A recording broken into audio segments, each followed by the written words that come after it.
Ah, love is in the air. Two generically attractive people fall in love on the screen. What could be more captivating than that?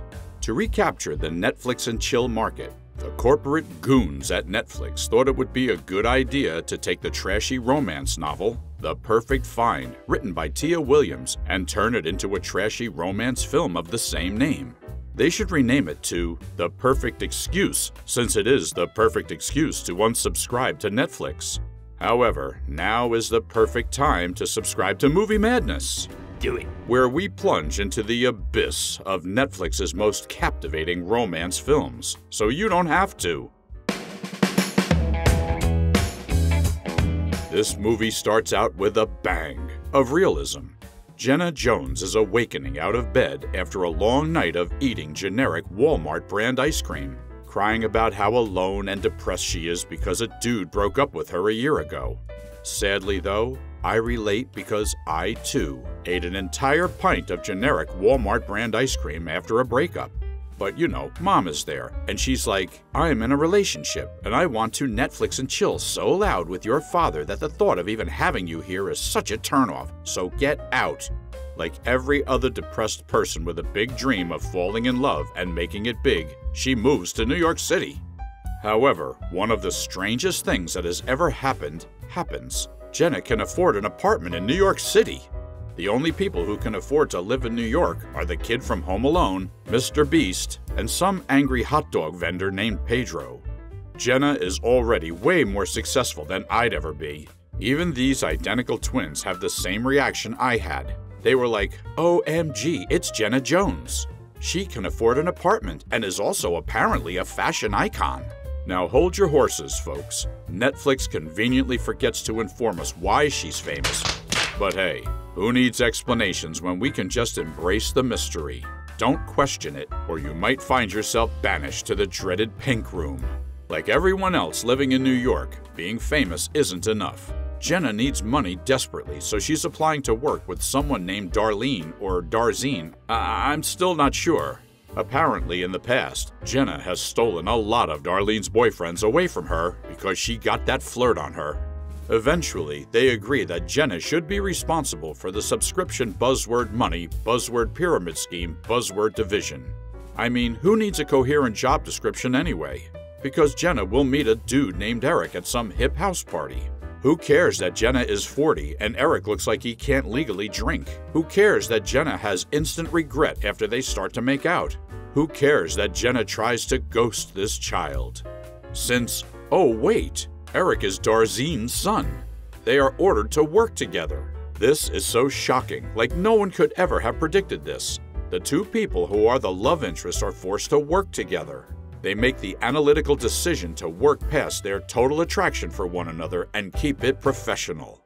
In their profession, whatever they do, they must be professional and interview a drag queen in grief for accidentally killing her peacock. The drag queen got the peacock taxidermized so she could pet it and cry like a hyena. Rest in peace, peacock.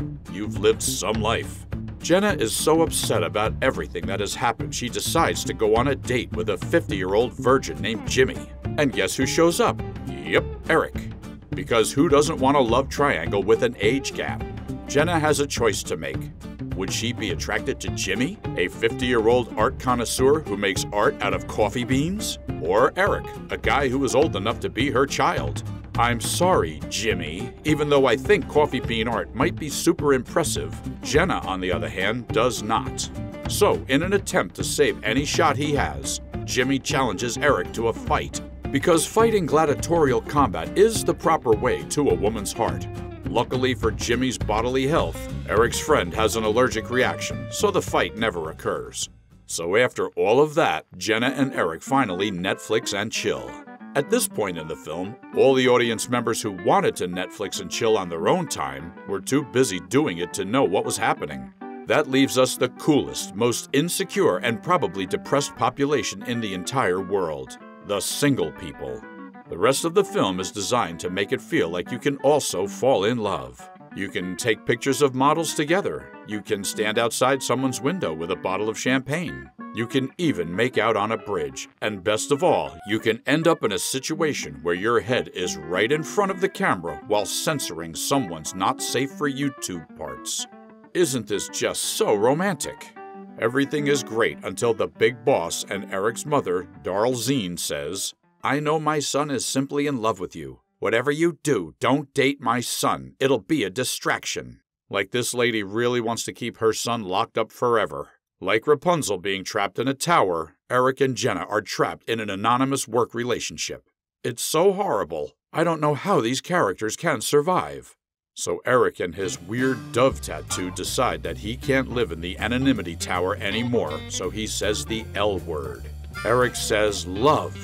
That's real commitment right there. Something my generic Walmart ice cream and I know nothing about. But you know, when you say love, things get complicated. Literally, both run into their clingy exes, and they both think that the other is cheating on them. So romantic.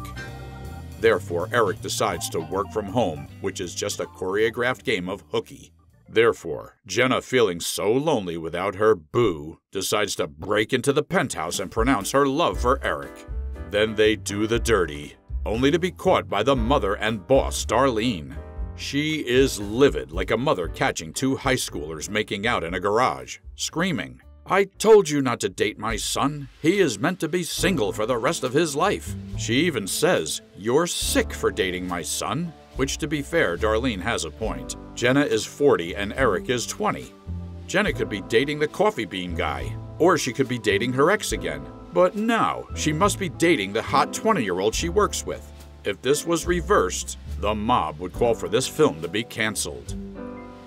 For their improper relationship, Jenna gets justifiably fired, which causes Eric to quit in protest. But instead of defying the mother and forever being in love, the duo decides to break up. Because at the end of the day, if you don't have your mother's support, what do you have? All is right and dandy in the world until Jenna is pregnant. The look in Eric's eyes where he realizes that he messed up big time. He forgot to wear the plastic, and now he's a father. Should have worn protection, my dude. Always wear protection. However, it can't be a Netflix movie without a happy ending. Darlene apologizes to Jenna for being a power-hungry narcissist, and now becomes a grandmother. So she can spoil that little kid with all the weird little toys and fashion accessories the kid doesn't want. With his mother's well wishes, Eric returns to the picture and decides to play a part in raising the kid's life. Oh, isn't he such a great guy for doing the responsible thing his mother forced him to do? As Eric is now held hostage for the rest of his life, he needs to dramatically make out with Jenna in front of everyone to show their love is official. Then they lived happily ever after for 8 years, until they ended up in a bitter divorce case and now are fighting for visitation rights for the kids. The end.